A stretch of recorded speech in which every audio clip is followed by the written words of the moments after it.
अभी तो औरंगजेब है नहीं। आज के टाइम में कौन है? नरेंद्र मोदी प्रधानमंत्री हैं, अमित शाह गृह मंत्री हैं। तो आप आज के टाइम क्या आप औरंगजेब हो गए?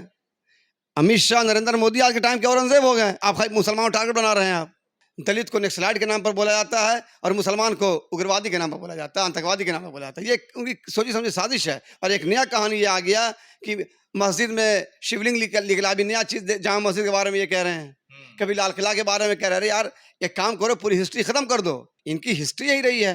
जब देश आजाद हुआ और उस देश आजाद में इनका कितना योगदान रहा। मुसलमानों की हिस्ट्री रही है, दलितों की हिस्ट्री रही है। मुसलमान समाज, दलित समाज को ये दबाने का एक नया साजिश है। हर घर में, मेरे घर में फव्वारा था, मेरे यहाँ शिवलिंग में ले लीजिए भाई, कर दीजिए उसको शिवलिंग आप। एक और भगवान शिव और भगवान राम इन लोगों को बोलते हैं कैसा हमारा अनुयायी है कि जो हमारे नाम पर गंदा गंदा खेल खेल रहा है। कैसा हमारा अनुयायी है जो हमारे नाम पे लड़ाई कर रहा है। भगवान सबके होते हैं। भगवान तुम्हारे बाप की जागीर नहीं है। भगवान तुम्हारे बाप के गुलाम नहीं है। जिस तरह से ज्ञानवापी में शिवलिंग मिलने का दावा किया गया, उसके बाद से मुसलमान भी कह रहे हैं भाई ये कैसे हो सकता है। अब हमारे साथ इमाम गजाली कद्दावर नेता मौजूद हैं। इमाम गजाली जी, ज्ञानवापी मस्जिद में शिवलिंग मिला, क्या कुछ कहें? देखिए, ये सरासर बेबुनियाद और मनगढ़ंत चीज है ये। एक फव्वारा आप देखा होगा, जिस मस्जिद में जाइएगा वजू खाना होता है। वजू खाना में एक फव्वारा का, एक फाउंटेन टाइप का होता है। तो शिवलिंग, अब उसको भी लोग शिवलिंग अगर बोल देंगे तो फिर लोग ये तो एक तो कहिए कि या तो अपने आप में एक सोची समझी साजिश है, या एक मस्जिद को एक टारगेट बनाया गया बदनाम करने के लिए। तो यहाँ तक मेरा सवाल है, मेरा अपना ओपिनियन है कि मैं इस पे सहमत नहीं हूँ। और इस ज्ञानवापी को लेके मुस्लिम समाज को एक पूरे हिंदुस्तान में एक टारगेट बनाया जा रहा है। कैसे टारगेट बनाया? टारगेट इसलिए बनाया जा रहा है, चलो ठीक है आप गलत और एक प्रोपगंडा फैला के आप पूरे हिंदुस्तान की मस्जिद का दौरा कीजिए। हर मस्जिद के वजू खाना में फाउंटेन मिलेगा। क्या फाउंटेन शिवलिंग तो नहीं हो सकता? तो अब हर के घर में भी फाउंटेन मिलेगा, क्या फाउंटेन शिवलिंग तो नहीं हो सकता? शिवलिंग का जो मिलना और एक अपने आप में एक उसकी कहानी बनाना, और वजू खाना हर जगह है, सबको पता है कि वजू खाना है वो। लेकिन शिवलिंग के नाम पे एक गंदा खेल खेलना पूरे हिंदुस्तान से, होता क्या है ना, अभी हिंदुस्तान शांत है। तो ये बीजेपी वालों को गवारा नहीं होता है कि हम शांत के बैठे थे हिंदुस्तान को। हिंदू मुसलमान को लड़ाने का एक नया तरीका उन्होंने अपना लिया। बाबरी मस्जिद का मुद्दा खत्म हो गया, कश्मीर का मुद्दा खत्म हो गया, और एनआरसी का मुद्दा खत्म हो गया। अब मुद्दा चाहिए क्या इनको? अब मुद्दा चाहिए कि पूरे हिंदुस्तान में जो इनका टारगेट है, इस टाइप का मस्जिद का जो टारगेट है कि हम मस्जिद को बदनाम करें, उससे इनको ये नहीं पता है कि डेवलपमेंट क्या चीज़ होती है। पूरे हिंदुस्तान में बेरोजगारी बढ़ती चली जा रही है, महंगाई चरम सीमा पे है। इस पे फोकस डालिए। लेकिन मैं हिंदुस्तान के अवाम से बोलना चाहता हूँ कि आप कहीं ना कहीं इस घिनौनी अफवाह पे मत जोर दीजिए, और सरकार से क्वेश्चन कीजिए कि जो इस तरह का घिनौना खेल खेल रहे हैं, आपका देश कहाँ जा रहा है। आज तक हम लोग डेवलपिंग कंट्री हैं, आज तक डेवलप नहीं हो पाए। भारत देश को आज़ाद हुए कितने सालों साल गुजर गया, फिर भी हिंदू मुस्लिम कब जा रहा है? क्या हिंदू मुस्लिम क्यों करेगी भाजपा? क्यों करेगी? भाजपा का ही मैनिफेस्टो इसलिए करेगी कि जब तक वो दोनों समाज को लड़ाएंगे नहीं तो इनका उल्लू सीधा होगा नहीं। उनका ही काम ही है कि दोनों समाज के बीच में तफरका पैदा कीजिए। मुसलमान को टारगेट कीजिए, हिंदू समाज खुश होंगे। हिंदू को टारगेट कीजिए, तो कहीं ना कहीं इस टाइप का उनका एक अपना एक वर्किंग स्टाइल है काम करने का, और उसी स्टाइल पर काम कर। आज से इनकी हिस्ट्री यही रही है। जब देश आज़ाद हुआ और उस देश आज़ाद में इनका कितना योगदान रहा। मुसलमानों की हिस्ट्री रही है, दलितों की हिस्ट्री रही है।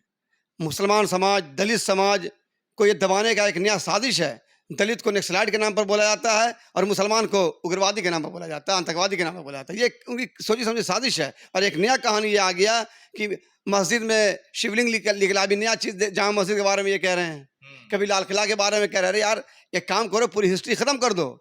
पूरे वर्ल्ड में थू हो रहा है हमारे कंट्री का कि कैसी सरकार है कि इसको कुछ मिलता ही नहीं है कि, और इस तरह का नया शोशा स्टार्ट कर देते हैं। महल भी तो तेजो महल है।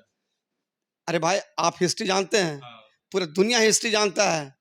अब हिस्ट्री को आप छेड़छाड़ कीजिएगा तो करते रहिए छेड़छाड़। ये तो आपकी अकल की, और सुप्रीम कोर्ट ने भी आपको लथाड़ा है कि इतिहास पढ़िए। लथाड़ा है सुप्रीम कोर्ट ने कि इतिहास पढ़िए। तो ऐसे जाहिलों को चाहिए कि पहले जाके हम अध्ययन करें किताबों का, हिस्ट्री का, तब किसी पर जाके आरोप करें। और जो एक एक माहौल बना हुआ है बिहार के अंदर, पूरे हिंदुस्तान के अंदर एक हिंदू मुसलमान का एक जो गंगा जमनी तहजीब का एक माहौल है कि चलो एक हम लोग सुकून से रहें, लेकिन ये बीजेपी वाले नहीं चाहते हैं कि हम सुकून से रहने दें। उनका नाम ही है भारत जलाओ पार्टी, नाम ही है बीजेपी का कि वो सारा जलता रहे भारत, हम अपना काम करते रहें। अरे तो शिवलिंग है तभी तो दिखाना, उन लोग का कहना है भाई कि उस जो बादशाह थे मुसलमान उन लोगों ने तोड़ दिया था। मेरी बात सुनिए, इतनी दिन हुकूमत रही हिंदुस्तान में, बरसों बरस रही, तो हर धर्म के लोग यहाँ पर आए, तो कहाँ किसी बादशाह ने तोड़ दिया? सिर्फ एक टारगेट बना के एक बदनाम करना। तो शिवलिंग पूरे हिंदुस्तान में तो हर जगह मस्जिद फव्वारा लगा हुआ था, हर जगह शिवलिंग हो गया।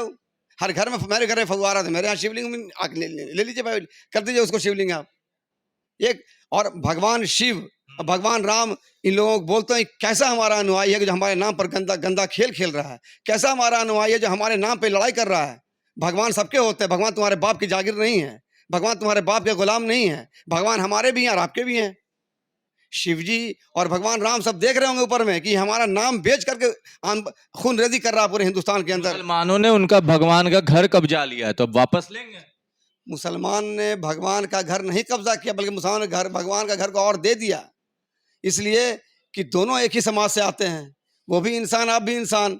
तो कहीं ना कि आज तक देखा किसी मुसलमानों ने जाके किसी मंदिर में जाके हमला कर दिया, किसी मंदिर में जाके कब्जा कर लिया है? कोई हिस्ट्री बताइए आप, किसी मुसलमान ने देखा? बताइए आप। औरंगजेब के नाम पे तो औरंगजेब के नाम पर कितना हुआ बताइए आप, हिस्ट्री आप भी पढ़ा होगा।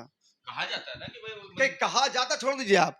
औरंगजेब के वजीर हिंदू थे, औरंगजेब ने खुद कितनी मंदिर बनवाई, औरंगजेब फटा हुआ कपड़ा पहनते थे, उनकी पूरी हिस्ट्री है औरंगजेब की, आप देखिए वर्ल्ड हिस्ट्री पढ़ के।